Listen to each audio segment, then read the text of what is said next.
Ele disse assim: onde o ser humano se divide em senhor e escravo, não é possível emergir a liberdade verdadeira.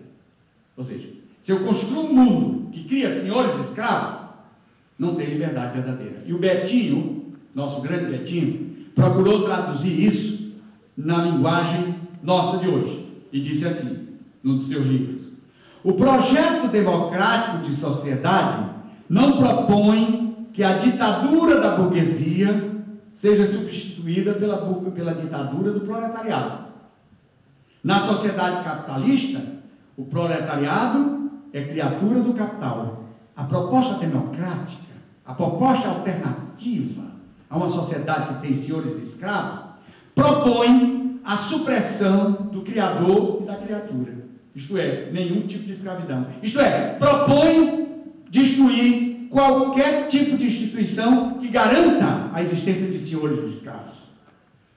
Porque senhores e escravos negam a grandeza humana. E, aliás, Hegel tem aquela famosa parábola do senhor e do escravo, na Fenomenologia do Espírito, onde ele procura mostrar que a autorrealização do senhor é puramente ilusória.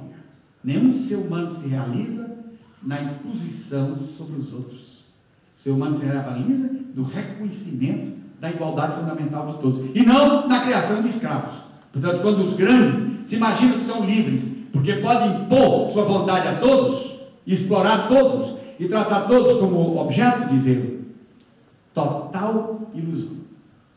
Já na Grécia Antiga, quando a ética surgiu, ela surgiu se perguntando como é que nós podemos organizar a cidade humana, quer dizer, o conjunto de instituições que marcam a vida humana, de tal maneira que nossa vida tenha dignidade.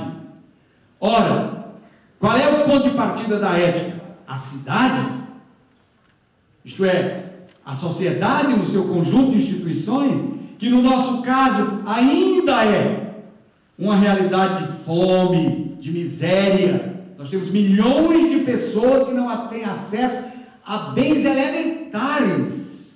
Isso que a gente pode chamar de pobreza absoluta, que é uma vergonha ética absurda. Como é que nós vamos à rua gritar contra a corrupção e não gritamos porque tem uma vergonha nesse país? A existência de seres humanos passando fome.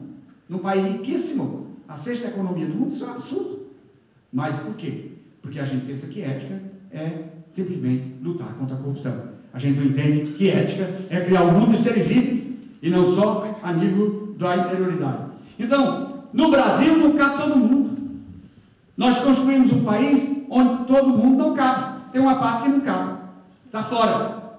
Então, nós, aqui no nosso Brasil, coexistem, no mesmo país, uma sociedade moderna, extremamente moderna, com todos os elementos constitutivos de um país moderno, e ao mesmo tempo uma sociedade primitiva, com milhões de habitantes, vivendo nas cidades, nos campos, em condições de vida que humilham a pessoa humana.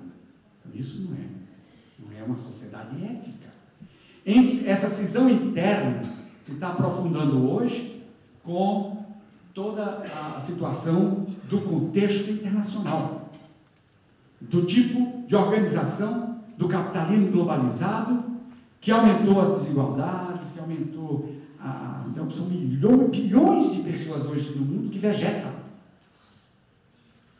Agora, eu trouxe aqui um artigo, eu vou dizer o seu conteúdo sem dizer a pessoa, porque se eu disser a pessoa, vocês ficaram indignados e não levam em consideração o que está sendo dito. Que é um artigo típico daquilo que eu estava querendo mostrar, que diz o seguinte, praticamente: o capitalismo é ótimo. Excelente, exatamente. O que é que provocou a crise que nós vivemos hoje? A falta de ética. As pessoas são sem vergonha, fazem trapaças.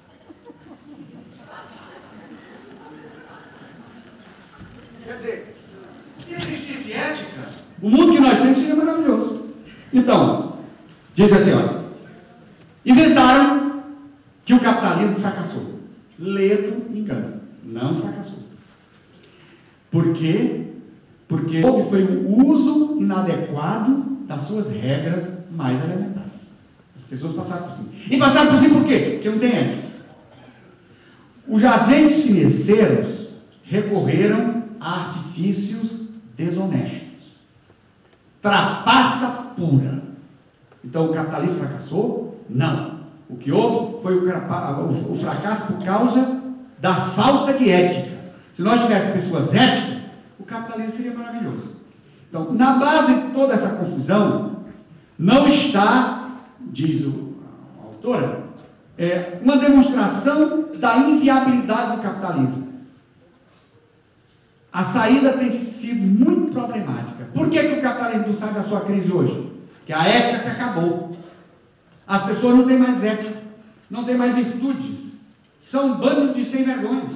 Então, evidentemente, que esse mundo... Quer dizer, quem é que ainda tem credibilidade e confiança nas regras do capitalismo que são tão boas, se os agentes são aéticos? E por que a ética se acabou? Porque se acabou a religião. A sociedade ocidental é uma sociedade que se radica no cristianismo. Mas as pessoas hoje, na realidade, não têm mais religião. E não tem mais religião, não tem ética. Portanto, qual é a saída da nossa crise? Se Deus não existe, tudo é permitido. Então voltemos a Deus, voltemos a ter virtudes, que o capitalismo é maravilhoso. Isso é, claro, uma coisa dita assim com muita clareza, daquilo que eu estava querendo dizer. Quer dizer, toda a ética aqui não se pergunta sobre a ética da estruturação capitalista, das suas instituições, daquilo que ele criou como estruturas das relações dos seres humanos entre si e com a natureza, se pergunta apenas se as pessoas são individualmente honestas. Se elas forem, esse mundo é maravilhoso. É assim que se discute ética no Brasil de hoje. É isso que eu estou querendo dizer. Claro, de maneira meio provocativa, mas é para dizer isso. Muito boa a discussão, mas extremamente unilateral, porque pega apenas a dimensão individual do ser humano. Ora, a liberdade é o fundamento último dos direitos humanos. O homem é um ser que é fim em si mesmo, dizia Kant. Ele tem um valor, não é que as outras coisas não tenham valor. Nós aprendemos a duras penas, de novo, a partir das críticas fundamentais dos movimentos ambientalistas, que tudo tem um valor intrínseco.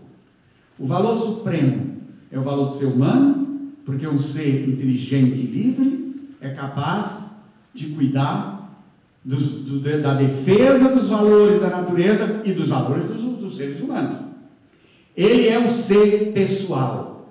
É a terminologia que se usa em toda a história do pensamento ocidental para dizer essa característica fundamental do ser humano ser chamada liberdade. Então, liberdade hoje significa, em primeiro lugar, resistência a todo tipo de mecanismo que se impõe como necessário e que, na realidade, destrói os direitos fundamentais do ser humano. Então, isso significa dizer que as instituições, eu estou dizendo, os direitos se radicam na liberdade. As instituições criadas na sociedade só se justificam eticamente se elas se põem a serviço dos direitos universais. Portanto, são instituições universalistas que existem em função da realização de direitos universais.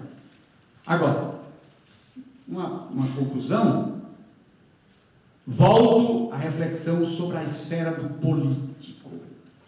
Eu já disse várias coisas sobre isso. Queria voltar aqui a pergunta: o que é mesmo político? Quando nós falamos de política e falamos em ética e política, nós queremos dizer o quê?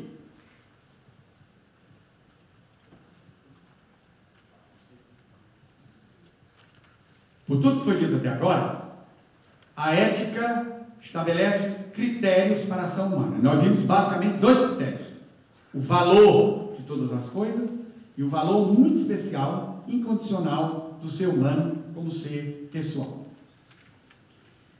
Como o ser humano é fundamentalmente individual e social, A conquista do seu ser implica necessariamente a conquista da liberdade nas duas dimensões, a dimensão individual e a dimensão social.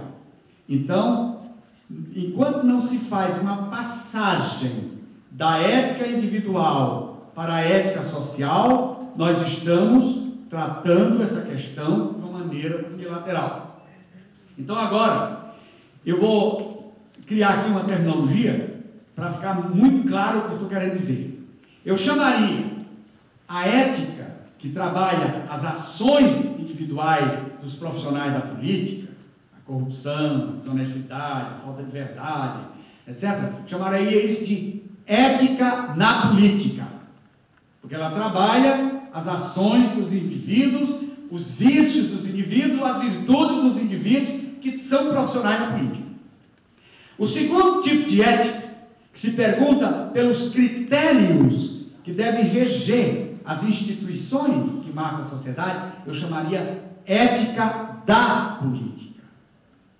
Portanto, que não se pergunta sobre ações de pessoas e o seu valor e os seus critérios, mas se pergunta sobre critérios que devem reger as instituições que marcam a vida. Então, a tese inicial é essa. A discussão do Brasil se concentra sobre a ética na política e é apenas incipiente sobre a ética da política. Ou seja,